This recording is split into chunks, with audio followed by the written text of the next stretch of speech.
Part 5 of the BuzzBubble interview with the legendary George Lois. Now back to our host, Kevin Kelly, on the BuzzBubble. Let me ask a couple of questions about you. Let's get away from the work and talk a little bit more about George.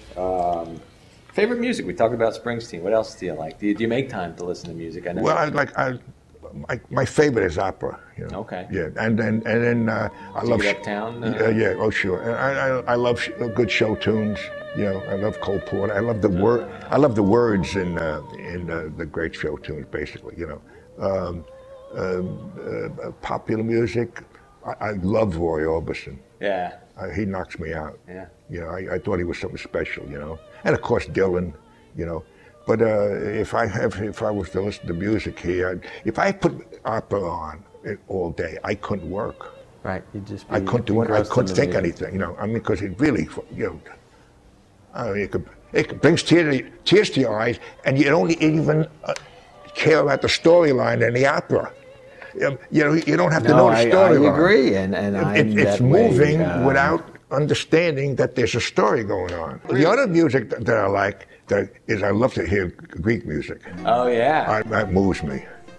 You know, I mean, I grew up with it. I grew up with it at home. You know, when I was a youngster in the 30s, there was always maybe on Greek programs, and on Saturdays, and then all day Sunday there were Greek programs. And all the I know all the popular songs from the 30s. Ooh. And when I go to a nightclub a couple of years, 5 years ago in Greece, and they said, you know, let's ask the Greek American, what song do you want? So I say Yiddish, you know, return, and everybody says, does anybody know that? Yeah. And then somebody in the office says, oh yeah, that was a long time ago, you know. And then I said, well, I'll get up and sing it for you. Yiddish, se perimaneu Yiddish, mikrula mukupela ela. And I love the talent. And I get 200 people in the nightclub going, So that's music. Well, a natural segue would be the food. Is that also Greek? Your favorite foods are Greek? Well, I mean, oh, by the way,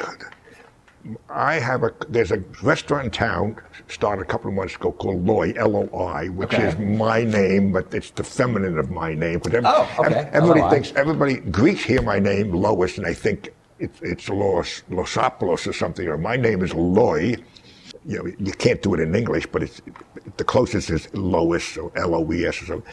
And Aristotle Onassis traced my name back because he didn't understand my name. He had the people in Greece traced my name back to 265 BC. Jeez. You know. Wow. You're not that old. Anyway, her name is Maria Loi, L-O-I. She's the best Greek chef in Greece.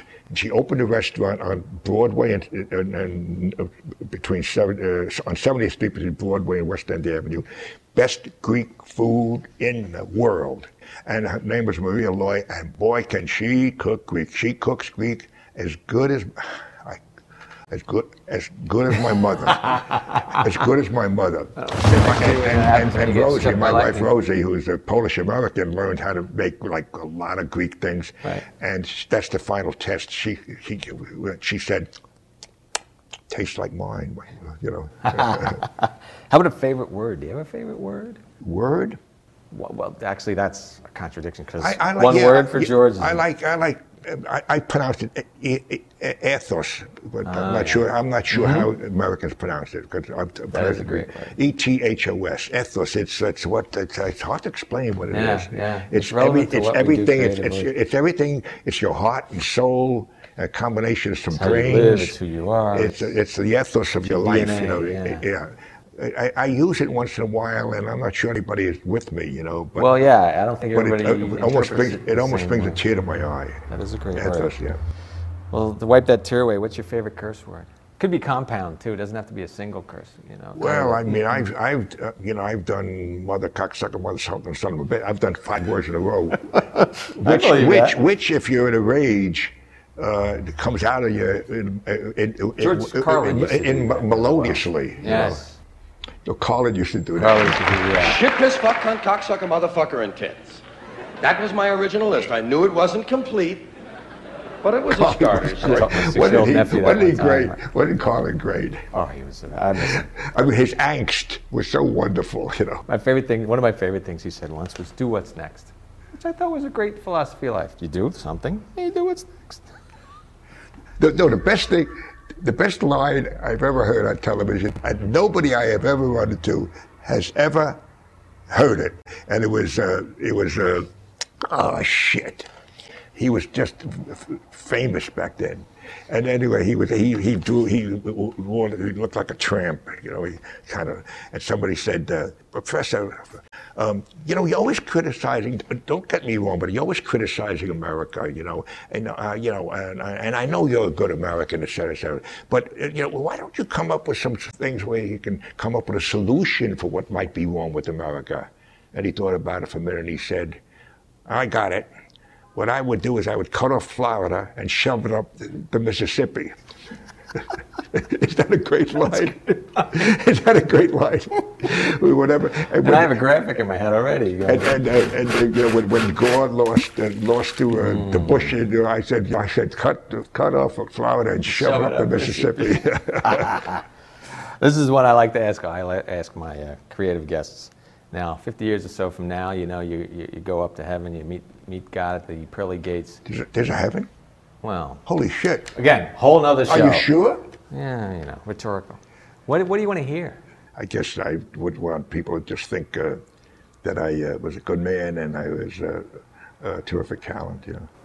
Well, people think that already. And I do good things for people as much as I can. And I love my wife.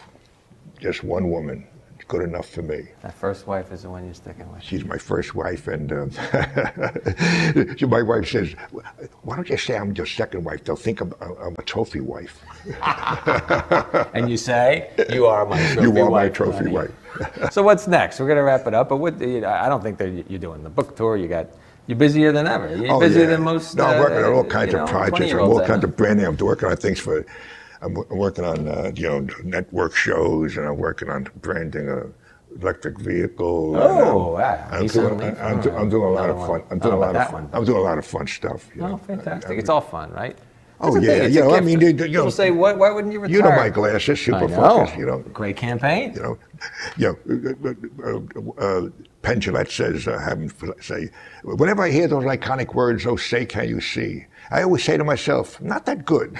Nothing had clarity, but now I see the world in super focus, and that's no bullshit.